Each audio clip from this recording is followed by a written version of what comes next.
সংসদে যেতে পারি, তাহলে এই গণভোট এবং সংস্কার পরিষদটাকে আমরা সাংবিধানিক বলবো না কেন, কিংবা মেনে নিতে পারবো না কেন করে চলে যাব? যেই বিষয়টা আপনি আজকে আনলেন, এই যে গণভোট নিয়ে যে কথাটা, এবং গণভোটের পরিপ্রেক্ষিতে দুইটা শপথ করার জন্য একই চিঠিতে দুইটা শপথের আহ্বান জানানো হয়েছিল, এবং এই দুইটা শপথ জেনে শুনে শপথ নিতে গেলেন। যাওয়ার পর যারা ক্ষমতায় বসলেন বিএনপি, তারা দ্বিতীয় শপথ নিলেন না, অর্থাৎ এই সংবিধান সংস্কার পরিষদ হিসাবে যে শপথটা নেওয়ার কথা ওনারা নিলেন না। ওনারা নিলেন না গ্রাউন্ড কি? সংবিধানে এমন কোনো কথা নেই, এই সংবিধান সংস্কার পরিষদ নামে কিছু নাই, গণভোট বলতে কিছু নেই, ইত্যাদি ইত্যাদি।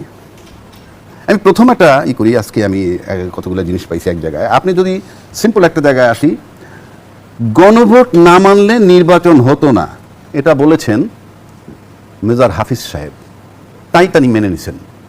ওনার বক্তব্যটা এরকম, তাহলে এটা পরিষ্কার প্রতারণা মানুষের সাথে। নির্বাচনটা পাওয়ার জন্য এটা সম্মতি, তার বক্তব্য এটা বলছেন, কিন্তু নির্বাচনের পরে। পাশাপাশি যদি আমি তার চেয়ারম্যানের দিকে যাই, বিএনপির চেয়ারম্যান সাহেব বলছেন হাতে ভোট দিতে, এবং 70% মানুষ এটা ভোট দিছে, এবং আমি মনে করি তারেক জিয়া সাহেবের উপরে আস্থা রেখে মানুষ এই গণভোটের পক্ষে ভোট দিয়েছে। এখন এই যে ভোট দিয়েছেন তার কথায়, এবং এখন সালাউদ্দিন সাহেবরা বলতেছেন এই গণভোট মানতেছেন না, তাহলে রেজাল্টটা কি দাঁড়ায়? এটা কোনো সাজানো খেলা কিনা, যে চেয়ারম্যান সাহেব বলবেন যে আমি হাতে ভোট দিতে বলবো, জয়যুক্ত হোক, হলে হবে, জনগণের সাথে থাকলাম, আর আপনারা সেটাকে মানবেন না কিংবা আপনারা বিরোধিতা করবেন।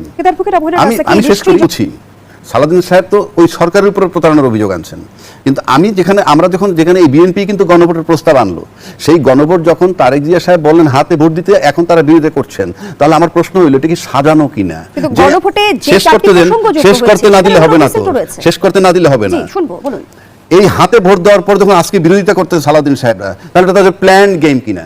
প্ল্যান গেমও যদি হয়, তাহলে পরিকল্পিতভাবে জনগণের সাথে প্রতারণা। থার্ড আসি, যদি বিএনপির চেয়ারম্যান সাহেব সঠিকভাবে বলে থাকেন যে হ্যাঁ হাতে ভোট দিন, এবং সেই মোতাবেক যদি এটা বিশ্বাস রাখেন এবং জনগণ সেই মোতাবেক ভোট দিছে, তারপরে যদি এখন আজকে বিরোধিতা দেখি গণভোট নিয়ে, তাহলে আরেকটা প্রশ্ন আসে, তাহলে কি বিএনপি দলটার ভিতরে সমন্বয়হীনতা কিংবা অন্য কোনো অন্তর্কলহ চলছে কিনা? এই বিষয়গুলো সাংঘাতিকভাবে চিন্তা করতে হবে। তা না হলে আপনি এক গণভোট নিয়ে, একজন বললেন গণভোট না হলে নির্বাচন দিত না, আরেকজন বললেন গণভোটে হাতে ভোট দেন, সরকারের আরেকটা অংশ অস্বীকার করছে, তাহলে এটা পরিকল্পিত প্রতারণা কিনা? আর থার্ড হলো, চেয়ারম্যান সাহেব যদি সত্যি সত্যি বলে থাকেন, তাহলে এটা যদি বিরোধিতা করে থাকে দলের অন্যান্যরা, তাহলে সমন্বয়হীনতার অভাব কিনা? পাশাপাশি আরেকটা কথা আপনাকে বলি, সংবিধানের দোহাই দিচ্ছে চরমভাবে, একদম সিম্পল, এটা আইনস্টাইন হতে হবে না। 6ই আগস্ট সংসদ ভেঙে দেওয়া হয়, 8ই আগস্ট ইউনূস সাহেবরা ওত নেন। ওত নেওয়ার পরে যে সংসদ ভেঙে দেওয়ার পর 90 দিনের মধ্যে যদি নির্বাচন হয়, তাহলে 7ই নভেম্বর সর্বোচ্চ, 7ই নভেম্বর 2024-এর মধ্যে নির্বাচন হবার কথা সংবিধান মোতাবেক। নির্বাচন হিসেবে 12 ফেব্রুয়ারি 2026, 586 দিন পরে। সংবিধানে কোথায় লেখা আছে সংসদ ভেঙে যাওয়ার পর 586 দিন পরে নির্বাচন হবে? চ্যালেঞ্জ করলাম, সরকার গঠন করতে পারি এবং সংসদে যেতে পারি, তাহলে এই গণভোট এবং সংস্কার পরিষদটাকে আমরা সাংবিধানিক বলবো না কেন, কিংবা মেনে নিতে পারবো না কেন? এখানে একটা প্রসঙ্গ যুক্ত করতে হবে অ্যাডভোকেট আবু হেডার রাজ্জাকি, যেমনটি বিএনপির তরফ থেকে বলা হচ্ছে যে জুলাই সনদের প্রতিটি শব্দকে তারা সম্মান করে, তাহলে আসলে জামায়াতের তরফ থেকে বা বিরোধী দলের পক্ষ থেকে সংবিধান সংস্কার পরিষদের গঠনের ব্যাপারেই কেন জোর দেওয়া হচ্ছে? আপনি তো আমি এক্সাম্পল দিলামই, আপনি সম্মান করেন মানে কি? আপনি তো বলতেছেন আমরা গণভোট না মানলে ইলেকশন দিত না, সেজন্য মেনে নিছি। আর আপনি জুলাই যদি করেন গণভোটে যুক্ত হয়েছে, আপনি বিরোধিতাটা কোথায়? তাহলে আপনি যদি মানেনি, সম্মানই করেন, থেকেই ধরে নিছিল যে তারা গণভোট বাস্তবায়ন করবে না, কারণ আপনি গণভোট পর্যন্ত যাওয়ারই তো প্রয়োজন ছিল না যদি আপনি জুলাই আন্দোলনের প্রতি আপনাদের সম্মান থাকে। কারণ আমি যদি একটা কথা বলি, আমরা কিন্তু জুলাই অভ্যুত্থান হওয়ার পর আমরা কতগুলো জিনিস দেখছি। 1 নম্বর, আমি যদি মির্জা আব্বাস সাহেবের দিকে তাকাই, উনি কিন্তু কান্না করেছিলেন এবং উনি বলেছিলেন যে আজকে জুলাই আমাদেরকে যে জায়গাটা নিয়েছে, তার ভাই মারা গেছে সেটাও সে দেখতে পারে নাই, এরকম পরিস্থিতি। রিজভী সাহেব দস্তুর মতো কাঁদছে এবং সুখের কান্না বলে এটাকে, এবং বলছে এই ছাত্র আজকে আমাদেরকে উদ্ধার করে আনছে এই সমস্ত থেকে।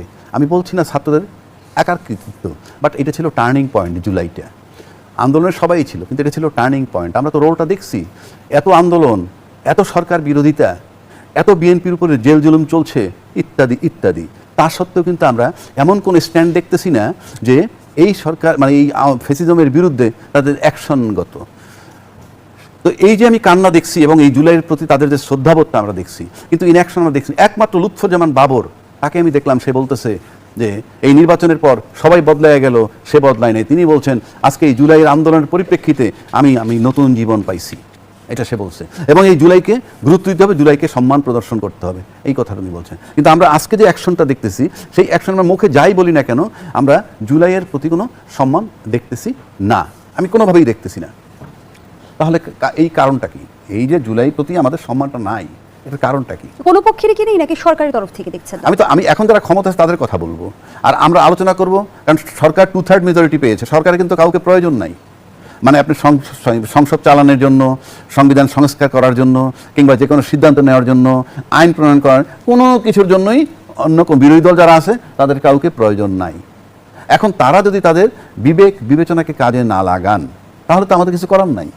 আমরা যেটা একটু আগেও বলছি, আমি একই কথা আবারও বলতেছি, মানে সংবিধান অনুযায়ী সংস্কার পরিষদের কোনো অস্তিত্ব নাই, এটা আমাদের হোম মিনিস্টার সালাউদ্দিন সাহেব বলছেন। সংবিধান অনুযায়ী আমি এডমিট করলাম যে সংস্কার প্রস্তাবের কোনো সুযোগ নাই, পরিষদের সুযোগ নাই। একইভাবে সংবিধান মোতাবেক 586 দিন পর নির্বাচন করার কোনো সুযোগ নাই, কোনো সুযোগ নাই। এবং স্বরাষ্ট্রমন্ত্রী আরো বলেছেন যে এই আদেশটি না অধ্যাদেশ না আইন, মাঝামাঝি আমার অবস্থায় কিচ্ছু আছে। দরকার নাই, আপনারা মেনে নিছেন, গণভোট মেনে নিছেন, এবং গণপরিষদের সংস্কার পরিষদের ওত নেবেন, সেই চিঠি মোতাবেক আপনি গেছেন, যাওয়ার পর নেন নাই, কারণ 2/3 মেজরিটি আপনি নিলেন না, কিছু করার নাই। এখন আসেন 586 পর যখন নির্বাচন করার কোনো সুযোগ নাই সংবিধান মোতাবেক, কাজে সংবিধানের কথাই যেহেতু বলতেছেন, তাহলে 12ই ফেব্রুয়ারি নির্বাচনটাকে যদি আপনার বৈধতা দিতে হয়, তাইলে আপনাকে জুলাই জাতীয় সনদ সংবিধান সংস্কার বাস্তবায়ন আদেশ নভেম্বর 13, 2025 আশ্রয় নিতে হবে। এবং সেই আশ্রয় নেওয়ার প্রক্রিয়াটাই হইল আপনার এই গণভোট সংস্কার পরিষদ করে আপনি সংস্কার করবেন। যারা মাহবুব আজিজ, 2/3 সংখ্যাগরিষ্ঠতাই কি সব সমীকরণ পাল্টে দিয়েছে? সরকার কি ইউটার্ন নিল? জি না, একেবারেই না। আপনাকে কয়েকটা সত্যের দিকে আমাদের চোখ দিতে হবে।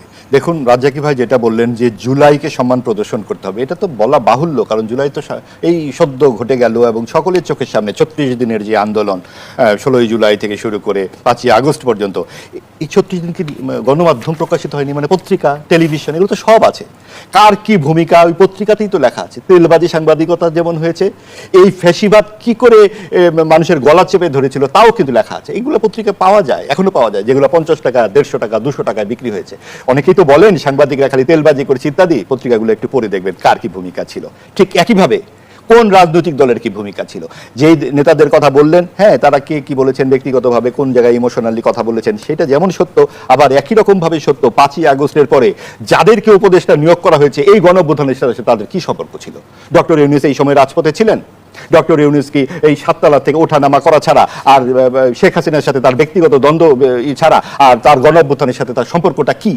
আমরা তো দেখলাম যে ডক্টর ইউনূস কি পরিমাণ রাজনীতি সচেতন এবং তার রাজনৈতিক বুদ্ধি কোন পর্যায়ে, তিনি কোন দিকে নিয়ে গেলেন দেশটাকে। এই উগ্রবাদ এবং সাম্প্রদায়িক শক্তিকে উস্কানি দেওয়া ছাড়া, পৃষ্ঠপোষকতা ছাড়া তার কাজটা কি ছিল? তিনি কাদেরকে নিলেন উপদেষ্টা হিসেবে? এই উপদেষ্টাদের কি ছিল এই গণঅভ্যুত্থানে তাদের সংযুক্তি? তারা এক একজন 3টি 4টি করে মন্ত্রণালয় নিলেন, প্রত্যেকটা মন্ত্রণালয় থেকে তারা বেতন নিয়েছেন এবং প্রত্যেকে কি কি কাজ করেছেন এগুলো যদি ঠিকঠাক মতো শ্বেতপত্র তৈরি হয় তাহলে আমরা বের করতে পারবো আসলে কি হয়েছে। তাদের যে সমস্ত উপদেষ্টারা তাদের নানান রকম ভাবে বিভিন্ন দেশ থেকে এনেছেন, তারা কে কত টাকা বেতন পেয়েছেন ইত্যাদি নানান রকম সুযোগ সুবিধা পেয়েছেন, সেগুলো বেরোচ্ছে এখন। তাদের সাথে গণঅভ্যুত্থানের কি সম্পর্ক ছিল? তাদের হাতে যেই জাতীয় ঐক্যমত্য কমিশন তৈরি হয়েছে, তারা যেই গণভোট দিয়েছে, এটা একটা গণতামাশা ছিল।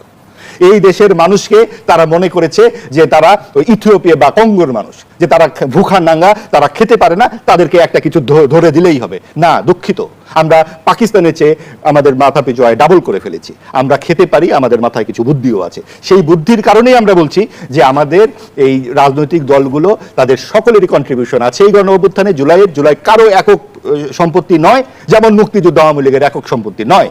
ঠিক একইভাবে এই জুলাইয়ের যে স্পিরিট কিন্তু জুলাইয়ের এই হাদি না স্নিগ্ধ নাকি মুগ্ধ এরা না, এরাও একটা পার্ট বটে, কিন্তু মূল প্রত্যয় হচ্ছে গণতন্ত্র। জবাব এই যে সৈয়দা রেজওয়ানা বলছেন যে ওনার কথা ছিল এরকম প্রথম যে জামাতকে মেইন স্ট্রিমে যেতে দিবে না তারা, পরক্ষণে আবার এই কথাটা ঘুরিয়ে বলছে যে উগ্রবাদীদেরকে তারা মেইন স্ট্রিমে যেতে দেয়নি এবং সেজন্য যা করার তাই তারা করেছে। তার মানে হচ্ছে কি? তার মানে হচ্ছে উগ্রপন্থী কাদেরকে বলছে সেটা সে ক্লারিফাই করে নাই। আবার বলছে যে আমি যদি কখনো মবের শিকার হই তাহলে ধরে নেবেন যে জামাত শিবির আমাকে অ্যাটাক করেছে। তার মানে হচ্ছে এই উগ্রবাদী বলতে জামাতকে মিন করছে। কিন্তু আমার প্রশ্ন সেটা না, প্রশ্ন হচ্ছে আপনি কে? ভোটে উগ্রবাদী আসবে না কোন বাদী আসবে? আপনি কে? উগ্রবাদী ঠেকানোর আপনাকে এই দায়িত্বটা কে দিচ্ছে? এই দায়িত্ব আপনাকে কেউ দেয়নি। সুতরাং আপনি যা করেছেন সেটা আপনি ভুল করেছেন। এক। দুই, যদি ইঞ্জিনিয়ারিং প্রশ্ন আনেনি, সে উগ্রবাদীকে ঠেকানোর মানেই তো ইঞ্জিনিয়ারিং করে যারা ক্ষমতা আছে তাদেরকে ক্ষমতায় আনছে, তাহলে তারা ক্ষমতায় আসতো, তার কথাই মনে হয়। এখন আসেন, আমি সেই বিতর্কে যাচ্ছি না। আবার যদি এমন কথাও আছে যে জামাতের আমিরকে পাশ করানো হয়েছে, উনি ফেল করতে কিছু ভোটে, আবার নাহিদ ইসলামকেও পাশ করানো হয়েছে, এরকম কথা আছে।